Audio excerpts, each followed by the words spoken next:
So I just, got in the door and I have to feed the cat. And so after I'm settled in, I will sit down and talk to you about the rest of part five of the Marilyn Monroe story. And I just wanted to show you the color of these beautiful raw tomatoes. Look at how gorgeous.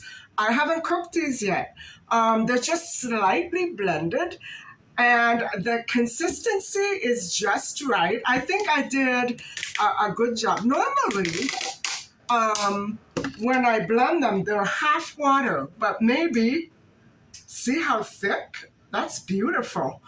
Maybe there is something in that tip that I found online, not to blend them too much, depending on what kind of a sauce you're going to make. So one of these is for marinara sauce, and the other one is going to be for puttanesca sauce. And I'll probably make the marinara first. And so that's coming up in another episode, though I'm not going to cook tonight. Let me go and feed my little Micha.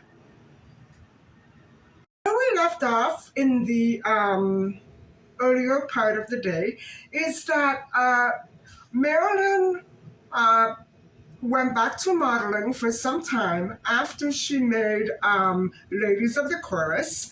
And then what happened was, guys, she met up with somebody in the film industry by the name of Harry Lipton, who told her that United Artists was looking for a blonde bombshell type.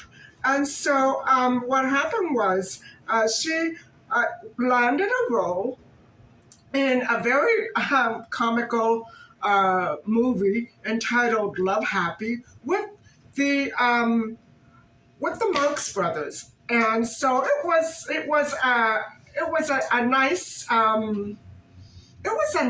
film for her to do, and she basically had some funny lines, and the Marx Brothers made her lines even funnier. And so she was given an introductory billing again in this movie by this studio. And so all of a sudden, even though she had already received some positive reviews on the other film that she made, Ladies of the Chorus, people were noticing she was popular. Her popularity grew even more with this new Marx Brothers film. And so it was really unbelievable how she got this break.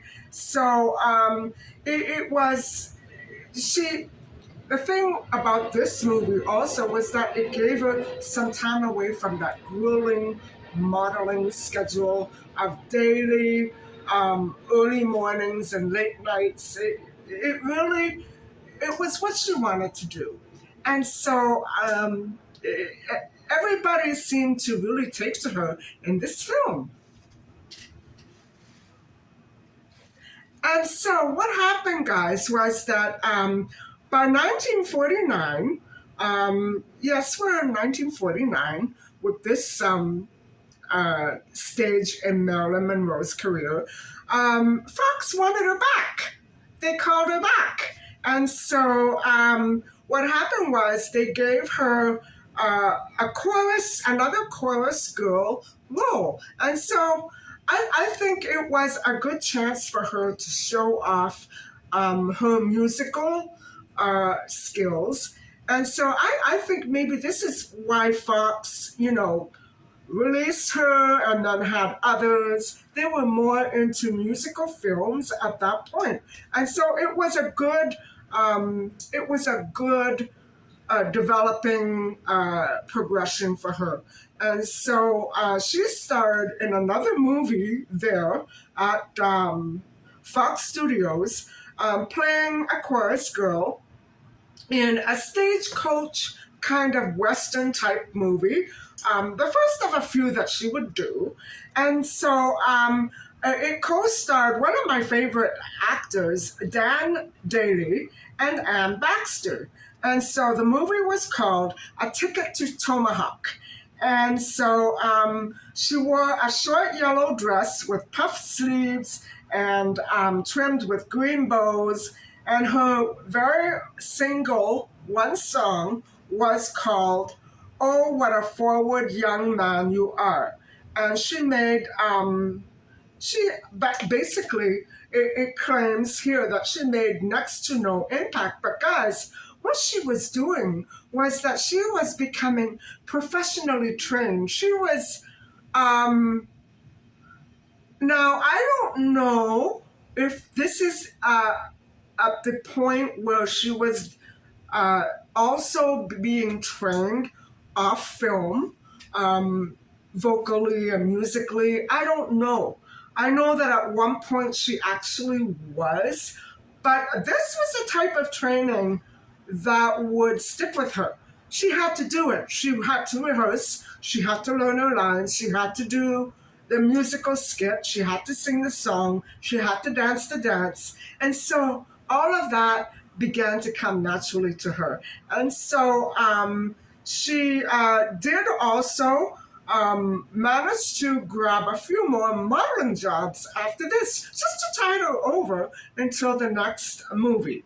So things were kind of happening around, they were happening along for her. And so at this point, I don't think she was exactly complaining, although she must have been quite stressed out and overworked. You know, worrying, where's my next salary going to come from? That can take a lot out of an actress and also affect their ability to perform well on screen. That can really take its toll on an actor who has been, stressed out and overworked. And so, guys, 1949 was the year that things happened to this young starlet. And so here she is, just coming off the set of Love Happy and A Ticket to Tomahawk, and she was out of work for a while. And so when she did go back to modeling, this time the photographer Tom Kelly and his wife Natalie really got to know her pretty good. She was kind of friendly with them. And goodness knows, I'm sure that a young starlet like Marilyn Monroe could have used as many friends as she could in the industry and out. And so I imagine that Natalie was a welcoming figure for her. And so she must have felt comfortable around the couple. And so what happened was, you know, Tom Kelly presented Marilyn with a special assignment that he, he thought should interest her. And so what happened was he explained that the next modeling assignment, he didn't really give her a choice, I don't think. It would be to pose nude. And so, guys, I'm not going to dwell on this. It was for a nude calendar, and it was to be called Golden Dreams. And no, I am not going to feature it. No, not even the version where she wears a negligee or a bikini. No, no, no, no. We all know what the meaning of the word nude means, and I'm not going to show you. So, the thing is, I'm sure that if you really want to access that photo, it's available everywhere, and unfortunately. And so the thing is, there was nothing distasteful about it. However, it was 1949, the year that she really had to make a lot of money in a hurry. And so I imagine, guys, that her mother, Gladys Baker, needed needed things to she needed to be taken care of in the hospital, and she needed things. So it wasn't just Marilyn that she was thinking of. it was Marilyn was also thinking of Gladys Baker, her mother, and so you know, Marilyn would she had no problems with it, and she remember, guys, she got used to a very independent and carefree lifestyle after she married Jim. And so she loved that. She could do whatever she wanted. And she actually had already posed in this kind of situation and condition for her husband and made a photograph for him while he was away at sea. And so she had no problems with it. And so this was a big assignment for her, not only financially, but it really, the way that I see it, it made her. It made her career because the timing was perfect. And so at one point, I was thinking that maybe Howard Hughes was involved at this point. No, he came in before this. So I was wrong. I was a little confused about the timeline. It was Tom Kelly who influenced Marilyn. Maybe Howard might have convinced her, I'm not sure. But it was Tom Kelly and Natalie, his wife. And so that was what she became involved with after the filming of A Ticket to Tomahawk.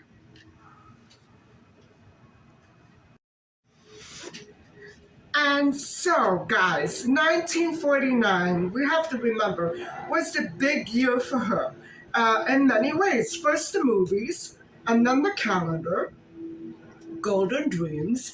And then what happened was, guys, that in the course of this year, uh, Marilyn ran into she had met him before. She ran into him again, a huge and very important agent in the film industry, and his name was Johnny Hyde. Now, when Johnny and Marilyn met previously, it had been before the Groucho the Marx Brothers movies. And so, Love Happy.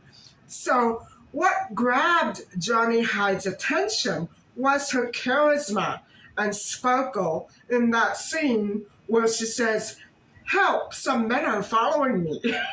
And so, what comes next from Groucho Marx is even funnier. But anyway, not that I mean to laugh at men following women, but this was a comedy scene, and she did indeed make it comical. And so he really sat up and took notice.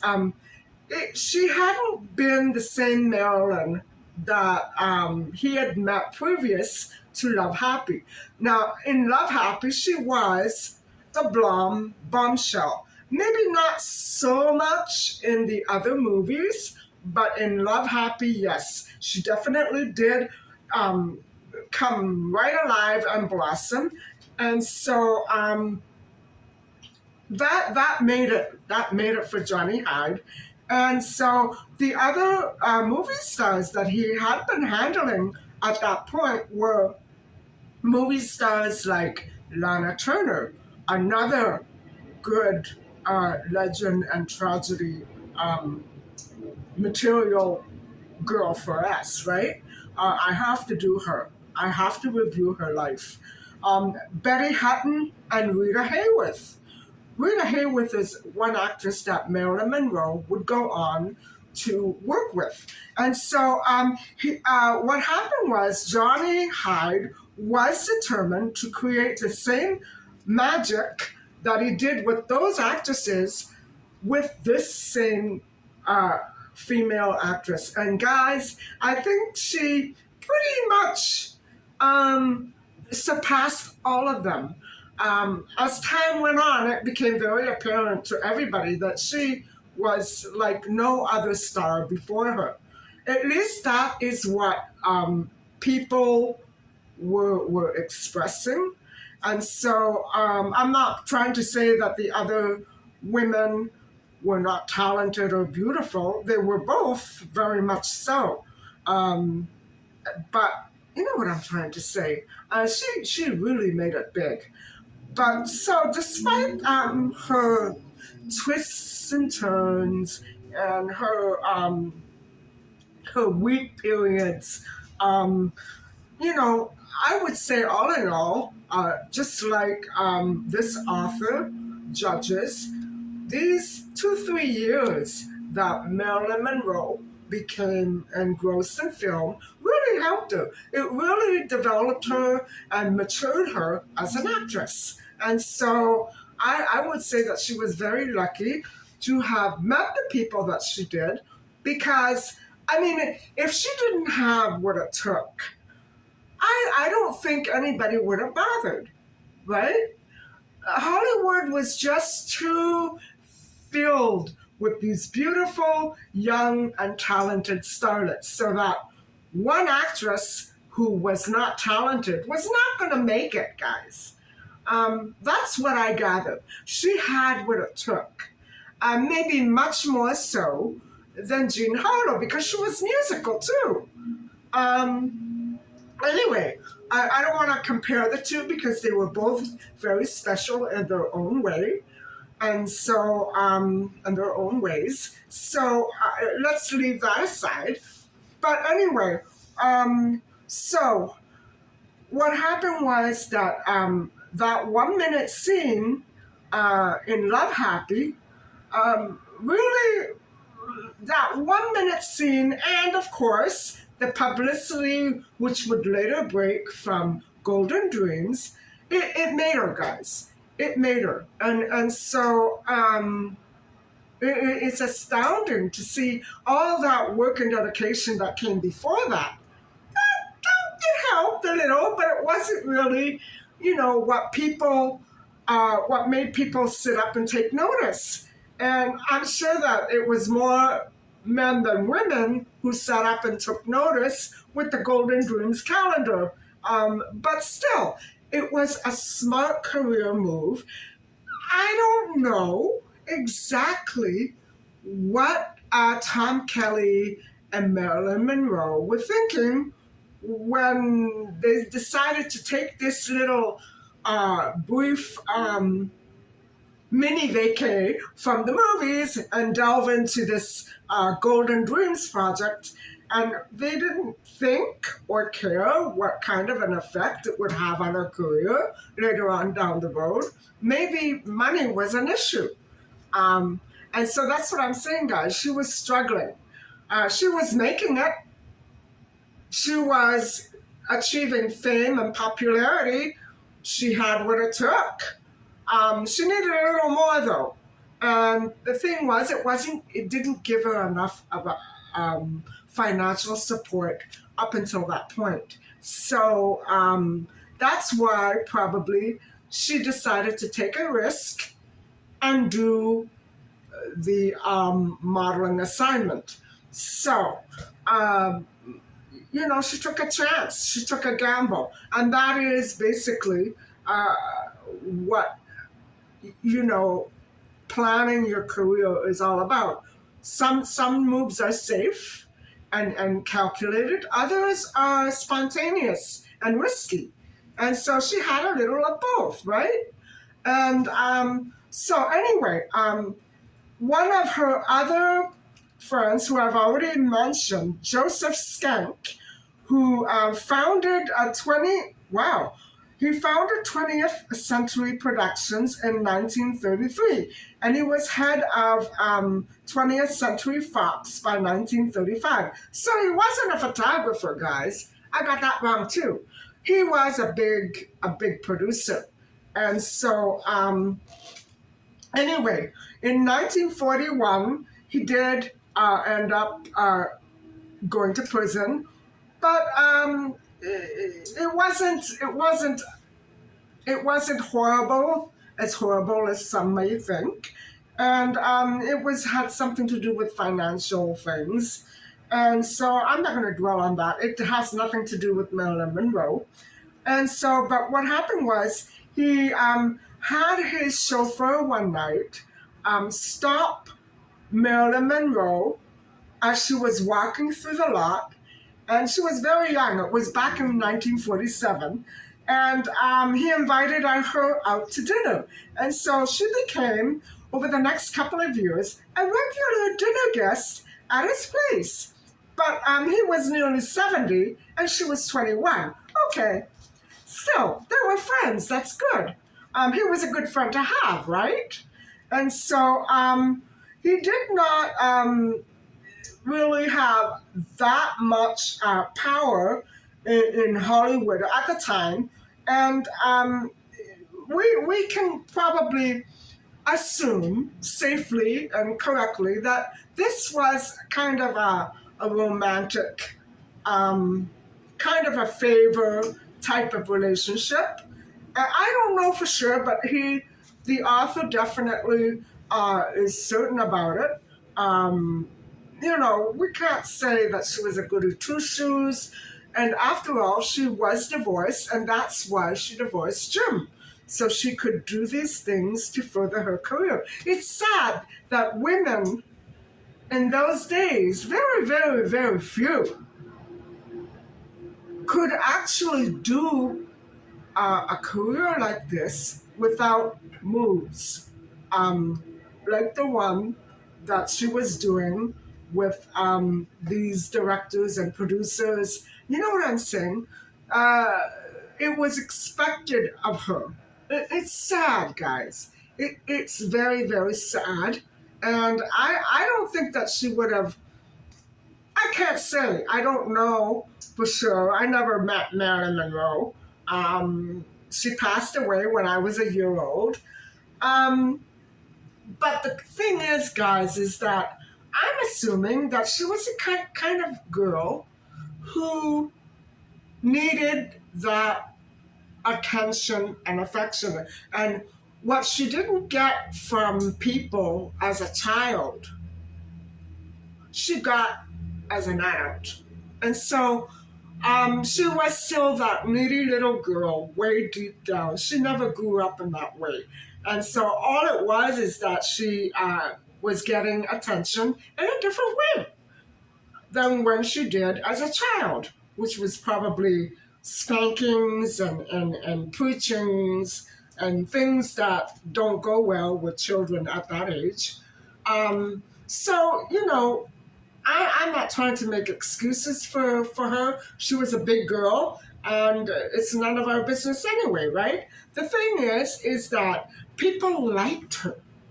People were drawn to her. Um, Maybe her relationship with Joseph was contractual, like a trade-off. Maybe it was. But I believe that she was very well liked, and bottom line. And so if he didn't like her, or if he didn't think that she had any talent, she wouldn't have been friends with him, right? So there you go. So another couple who did befriend Marilyn in the early days when she began to work at MGM were John Carroll, who was an actor, and his wife, Lucille. And so they actually were involved in talent scouting as well.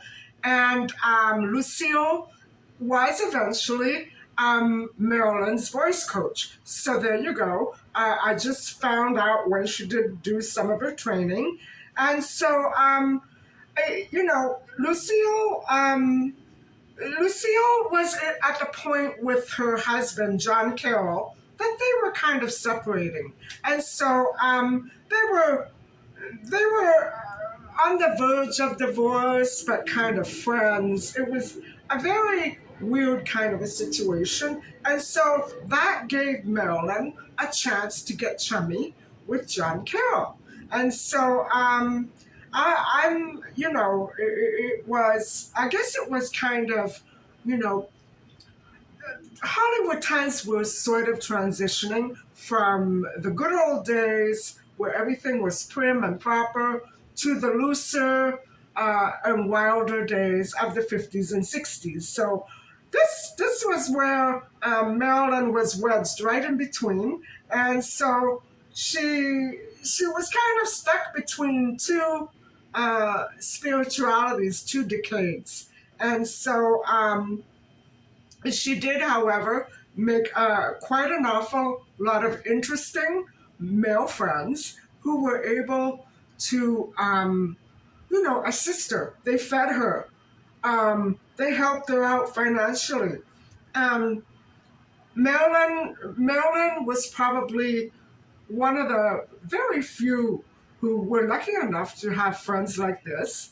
And I'm sure that they helped other actors and actresses too, but not all of them, right? So this was right before she began to work for MGM, and so um, despite her very wildly attractive looks and her beautiful voice, it seems that this initial stage of her career was not moving as swiftly as it might have or could have.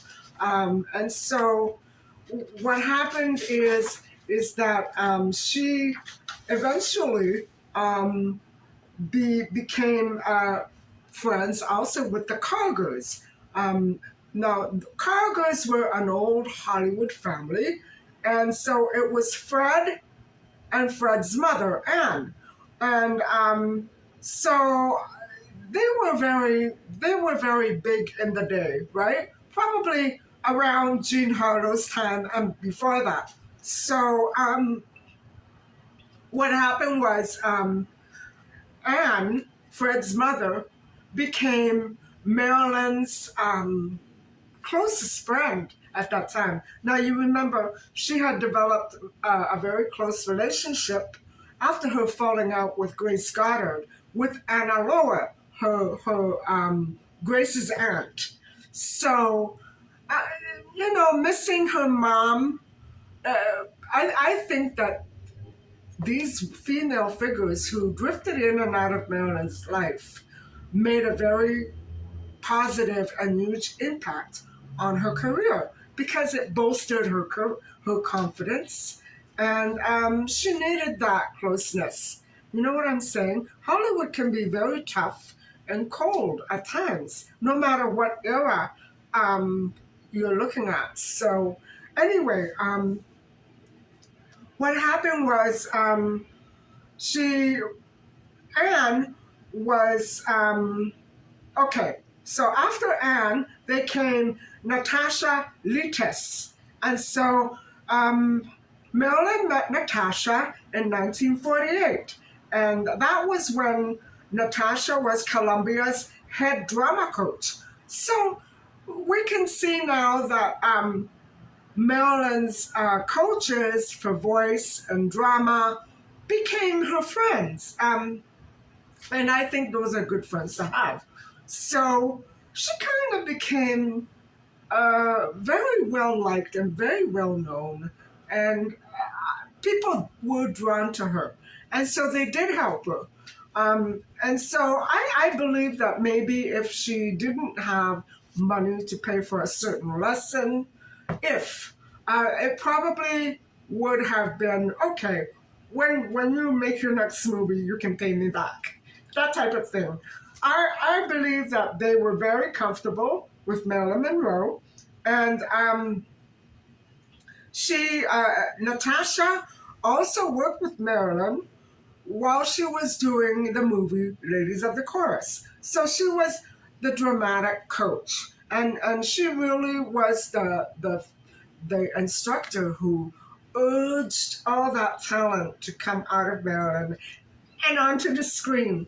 And so, yeah, it's a lot of hard work, especially if you have all these other things going on. You don't know where your next role is coming from. That can be stressful. But this was a big help for Marilyn. Um, and so, what happened was uh, afterwards, Natasha and Marilyn had a very strong friendship, And I'm not going to go and dig into what kind of a friendship they had, just that they were friendly and they shared a home together. And so it was pretty much probably a practical arrangement. You know what I'm saying? And so what happened was Natasha became very overly um, protective, or she she smothered Marilyn. And so what happened was Natasha took a real strong dislike for Johnny Hyde and Marilyn's future husband, Joe DiMaggio. And so but while Marilyn was making the first initial 10 movies, Natasha was very influential on the quality of Marilyn's acting performance, and so she did become a nuisance on the set. There was something off about the relationship, the friendship, according to everyone else. It looked weird. It was weird. I think it was one sided, guys. I think what happened was Marilyn probably entered the friendship thinking this is a nice, friendly, practical arrangement. I can live with my friend, and that'll be it. But it wasn't. Natasha wanted something more or something different, or was just never satisfied. I don't know what it was. I don't know, so I'm not going to dwell on it. But we're going to close off here, and I'm going to make sure that I remember this is the part where we break off. And so I hope, guys, that you've enjoyed listening and watching. I didn't do much today, but, you know, I wanted to really focus on this fifth part of Marilyn Monroe's life and career. And so I hope that you have enjoyed listening and watching. I hope that you learned something. And so thank you very much. And please don't forget to like and subscribe. Bye for now. Welcome to my channel. Hi, everybody. So today is the anniversary of my parents' wedding. And so I took the time out to come here and, just pay my respects and my gratitude for them having, got together and started a life for all of us. It's kind of a sad day for me, but at the same time, I think what I want to do later on is to launch another discussion on Norma Jean. And this time we're going to focus on her brand new life. Her life after her split, her legal split from Jim, for her first husband, Jim. And the start of her brand new life and her career as a movie actress. And so, yes, this will be the fifth part of the story of Norma Jean, formerly Norma Jean Baker, or as she will eventually become, Marilyn Monroe.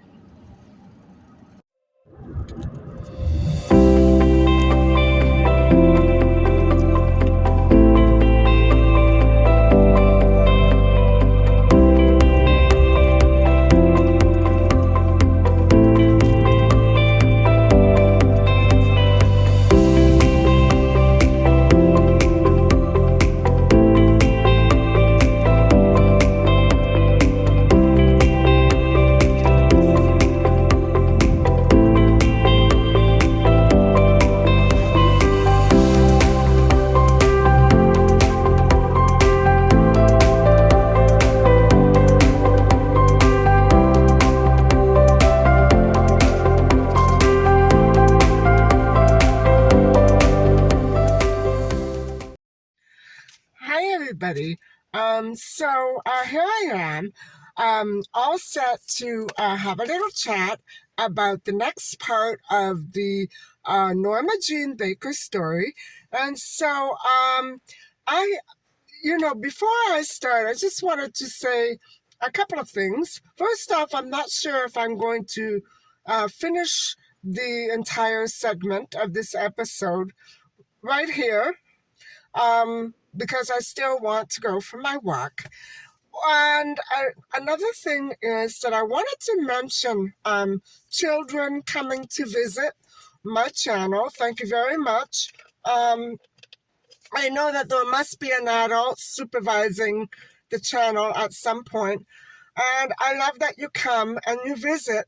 But however, if you do comment regarding, depending on your content, I'm gonna maybe delete your comment because I don't want, and it's not that I don't want the child to be free and open enough to express a sentiment or whatever. Regardless of who is actually commenting behind that channel, I don't want to leave you open to other people who are going to take advantage of the fact that they think that you're a child. So, you know what I'm saying? And I feel bad about doing that, but I think it's going to be depending on the channel itself. And, I don't want everybody to be focused on that child and maybe trying to take advantage of that child in some way. So I don't know. I guess I'm being very negative here. I'm sorry, but I don't want to leave my channel wide open for any kind of abuse. And so I'm just trying to be careful. And so where we left off last time was that Norma Jean split up with her husband, and she signed the divorce papers. It took a while for it to become legal, but it was legal. And at the time that Norma Jean was arranging for the divorce, her husband Jim had no idea, and so she divorced him in order to pursue her acting and modeling career. And then I believe it was 1947, that she actually was signed up. I'm going to double check that in a second.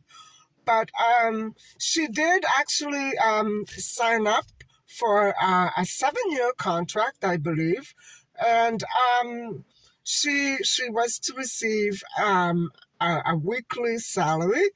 And so that is the end of her Norma Jean Baker life and the beginning of her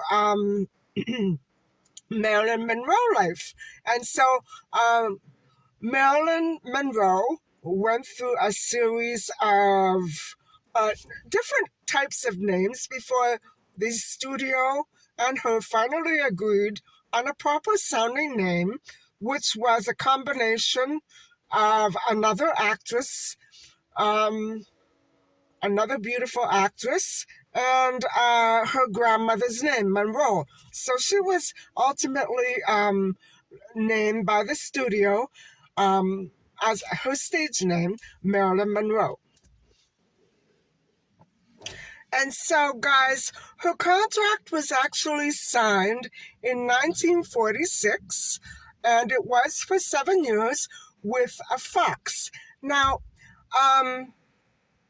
what a lot of actors and actresses did not know at the time, and it's still, I guess it's still a pretty common situation, is that actually when you're bound by a contract with a studio, and then you you keep getting raises on a yearly or monthly basis, whatever the methods that they use.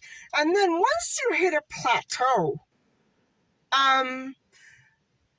it's nowhere else to go but down from there on. And so after Marilyn Monroe was done, at the end of 7 years, paying taxes on her earnings and everything, she was left with nothing. And so it was a good start. It was a good way to get her into movie making. She was able to have direct contact with producers, directors, other actors and actresses, training, all that. But ultimately, for example, when she starred with Jane Russell in Diamonds Are a Girl's Best Friend, I believe that's what that, or Gentlemen Prefer Blondes, either one or the other. Um, she was co-starring with Jane Russell, and Jane Russell was not bound by a contract with Fox. And so uh, Marilyn Monroe made $18,000, and Jane Russell made over 100. And so that's what I'm trying to say. The contract was really limiting. And so that was the downside of her big step into the movie making world. And she didn't realize that at the time. So was it a mistake? Well, no, I think really it was a good idea for her to get involved with the contract. Maybe not for 7 years, but ultimately, when her contract was over, um, she was able to go on and do other things, which we're going to get into in a little while. But I just wanted to use that as an example. I kind of jumped ahead and went right into her career just to use that as an example to explain to you why the contract provided some good benefits for her, but ultimately, once you become experienced, it kind of traps you in, right? So, anyway. And so, another downside of being locked into a contract is that you, uh, a star, any kind of star, male, female, number one, didn't have any choice as to whether or not they could accept certain types of roles or work, such as the ones that Jean Harlow was involved in, publicity roles, where they went out to make public appearances or modeled for hours and hours on end. And, they had to make sure that their salary covered clothes that they wouldn't otherwise need if they weren't going for a particular, you know, publicity stunt or photo shoot. Oh, they couldn't, they had to spend their money. You know what I'm saying? It's like going to school. The government gives you a loan, and then you have to buy the books, right? You can't just go and blow it all on a new wardrobe or Netflix or whatever have you. You know what I'm saying? It was a very limiting kind of contract, and so what I'm saying is that yes, ultimately, that career move did help Marilyn Monroe get involved in the movie industry. However, um, those downsides are really very severe, and so not only were stars actually exhausted, they had very little freedom.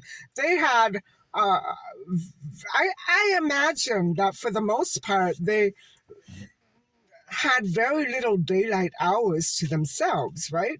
They would have to get up at the crack of dawn. Any model would know what I'm talking about. So, it wasn't just for the fact that it was limiting in terms of salary. She had no choice in what she could accept in terms of work and roles. And so, exposure in any way, shape, or form was the normal format by which these young stars and the studios, you know, progressed. And so that's unfortunate because, of course, when they go that way, exploitation is very high on the list. And yes, like all the other stars and starlets, Marilyn was exploited. And she really rebelled later on. And we'll get into that maybe in the next session or the session after that. I'm not sure. And so we have a very long and kind of twisted path ahead of us when we're trying to unravel the life and career of Marilyn Monroe because there are a lot of twists and turns to it. So, anyway, let's get on with the story. And so, I just wanted to remind you that by the time that she had signed her contract with Fox, um, Marilyn Monroe had some quite extensive modeling um, assignments with Tom Kelly and David Conover. These were photographers who would know Marilyn all of her life and work with her on a regular basis or whenever she wanted them to. And so she was an accomplished model by the time that she signed on with Fox. And so maybe she had a little more in terms of training than some other women did. So I just wanted to remind you that during the time when Jim went into the Marines and she actually signed up with Fox and divorced her husband, she received a lot of modeling assignments, maybe not much money, but that is the way her life went until she signed the contract. And so, as I said before in the previous episode, it's not clear whether or not she had developed some sort of friendship or relationship with Howard Hughes, who at the time was trying to recover from a some sort of plane accident. And so he ultimately did have some sort of say in this studio contract. And I imagine that Ben Lyons and Daryl Zanuck, the people who formed her contract, they were the ones who were instrumental in giving her that start and that push. And so ultimately, it was actually Howard Hughes who would have influenced Marilyn Monroe positively in that aspect of getting herself signed up. So that's important to remember. And I think virtually any actress or actor who has a connection like that, it's obviously, you know, it's obviously going to do them a world of good, of course. And so I imagine that, yes, Howard Hughes was instrumental in that contract deal. So I just wanted to remind you because these are the things that I mentioned briefly in the last episode, but they are very key and they are very vital to the development of this actress's career. And so we want to keep that in mind, right? So, the first movie or bit part that Norma Jean or Marilyn Monroe actually landed was in a movie with the teenage girl child, the beautiful Natalie Wood, who I am presently trying to research because she had quite an interesting life as well. She is well worth discussing. She was a wonderful actress as well.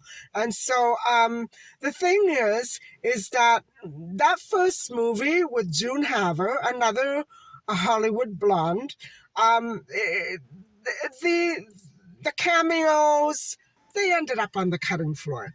You know what I'm saying? When push comes to shove, the movie got, to be a bit long, so they had to edit it out, and she got cut out. And so, but that's how basically it goes. She still got paid. You know what I'm saying? She still had her experience. And I would say these bit parts were very instrumental also in getting her the proper training that she needed, right? So, Marilyn's second bit role was in a movie called Dangerous Years, and she was actually given a movie credit for that.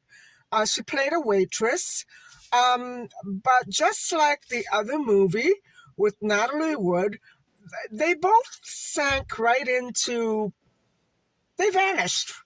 They barely made it to the screen, and then they vanished. There was no immediate sensation with either of those movies, at least not for Marilyn Monroe. And so she probably was, by this point, somewhat discouraged, right? She was still getting paid. She was still working. She was still getting herself out there, exposed. Her name was out there. It was really a long time in coming, but she was slowly starting to absorb all of the experience and the training that Fox Studio wanted her to have.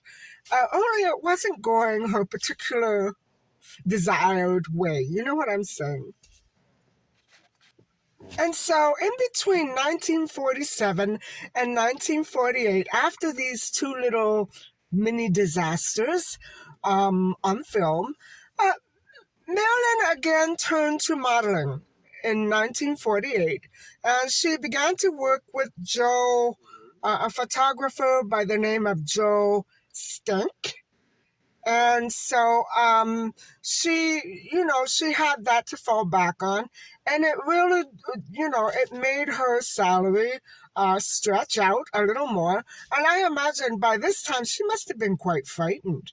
Here, her mom was institutionalized, and the Goddards were gone. She was no longer a teenager. Jim was gone. She must have been frightened, right? And so I imagine getting herself good work would have been an ulterior motive in everything that she did. However, she did sign up with Columbia Studios. And so I'm not sure if she was actually dropped from Fox. I'm trying to locate that information for you, but she did get signed up with Columbia Studios. And guys, these were all the studios. Um, these were both studios where Jean Harlow also worked. So I would say that she was making the right career choices for herself at the time. And so it was a bit of a step up.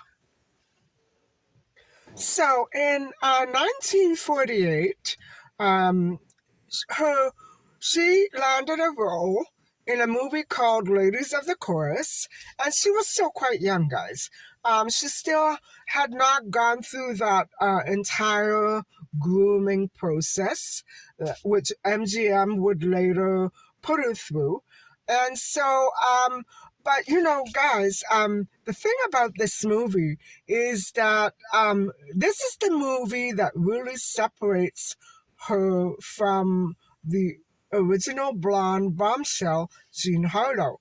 And so She here was able to show off her beautiful singing, and I think that she has a lovely voice. I wanted to mention that I would like to, I am very capable of going to locate that music for you and buy the rights. However, some of these third party musical websites don't specify what happens when that license runs out. I don't want to get myself involved in anything. However, I will be linking some videos which do feature, and some websites, some web pages, which do feature Marilyn Monroe's beautiful singing. Maybe even her dancing, because she was a wonderful dancer as well. And so, I, it's a shame that I'm not going to be featuring any of her singing or any of her songs in you know, any of my videos or vlogs. So even the movie tracks, I can't do it. So bear that in mind. And many of the movies that she made actually have very famous and lovely movie tracks. And so maybe I'll just maintain some sort of a list of all of her movies, and maybe some websites that maybe you could go and check out from time to time. Now, I'm having a hard time managing all this time wise. And as you know, I've been going very slowly lately, because I want to make sure that I involve all of you in my episodes. I really want to make sure that I come to all of your channels, and I want to do this on a daily basis. And I never upload a different vlog unless I have visited your channels, and it's a new habit that I've developed. And so I'm sorry that I'm taking longer than I normally do to come and see you all. But I think for me it's better this way, because like that it gives me a chance to, work with what I have in front of me and not rush through anything anymore, because it really affects the quality of my thoughts, my thought process. Um, I want to make sure that I'm not confused. I want to be clear and concise about the points that I make, and I don't want to make any more errors with audio like I usually do. I don't want to rush through my work anymore. No matter how tired I am, I prefer to wait a day in between and get it right, rather than bulldozing my way through all those videos. And I'm sorry that sometimes it can really produce a negative energy in my episodes and in my conversation with you. So I'm trying to ease off a bit. And so I hope you understand why I haven't been uploading as quickly uh, as I normally do. And sometimes I do, sometimes I don't. What can I say? So this movie, Ladies of the Chorus, is like a lighthearted burlesque kind of a comedy drama. And I myself have never seen it. I've seen so many of Marilyn Monroe's very famous movies, but I've never seen this one in particular. And just, maybe I can find it here online, I don't know. But it concerns a mother daughter relationship. And I am sure that Marilyn's past, um, this movie must have done something to spark her, because of her own kind of lost relationship with her mother. Not lost in the sense that she had a falling out with her mother, but because she wasn't on a day-to-day basis contact with her mother. She was working. And so I'm sure that she maintained a good relationship with her mother whenever and wherever she could. But the fact of the matter is that this movie must have hit home very closely to Marilyn Monroe and touched her heart. And, you know, in contrast to Jean Harlow's movie critics, this one, her first movie in which she was billed a credit and she had an actual big bulky role, um, she received raves about her singing, about her prettiness, about her bright. She was a bright spot, and so that's what I'm saying, guys. She really, she had a ways to go as far as training is concerned, but she had what it took to make it, and she proved herself in this movie. And I'm so disappointed that I haven't been able to get my hands on this movie. So what can I say? Anyway, that was a really major stepping stone for Marilyn Monroe. Columbia Studios did star her in this movie, and I believe that the modeling helped. Her modeling must have changed from cheesecake to beautiful and glamorous movie star. So her identity and her image was transitioning from a young teen girl into a beautiful young movie star. So her image had blossomed quite a bit. And that had a lot to do with her doing those modeling stints before signing on with Columbia Pictures. So, wow. I'm surprised to hear that she did receive positive reviews. And so, yes, guys, she was dropped by Fox. And then after this movie, Ladies of the Chorus, Columbia dropped her. And so now I'm sure that she had become quite antsy, but maybe they were not locked in by any particular contract. Maybe it was just supposed to be for one movie. I'm not sure. And so, she was dropped. Maybe they just decided not to pick up a contract for another while. I don't know what happened, but she wasn't completely happy with the work that she was given in Ladies of the Chorus. I believe that she had some issues with it, but that might be part of why Marilyn Monroe was dropped. Just like Jean Harlow was dropped when she said it was destroying her marriage. So anytime an actor or an actress expressed frustration or, anxiety, inability to cope, they would be dropped. So, wow, what a punishing and severe, grueling profession this must have been. I mean, it is still a very grueling profession, but at least nowadays, I think actors and actresses are much better protected by laws, right? They don't have to go through that anymore. They don't have to stay single, right? Have you ever heard of anybody telling you if you want this job, you have to be single? I'm sure there are jobs out there or employers out there who still think that way. But to actually go and do it and try to force somebody else to do that and live a lifestyle that is not conducive to their own, desires and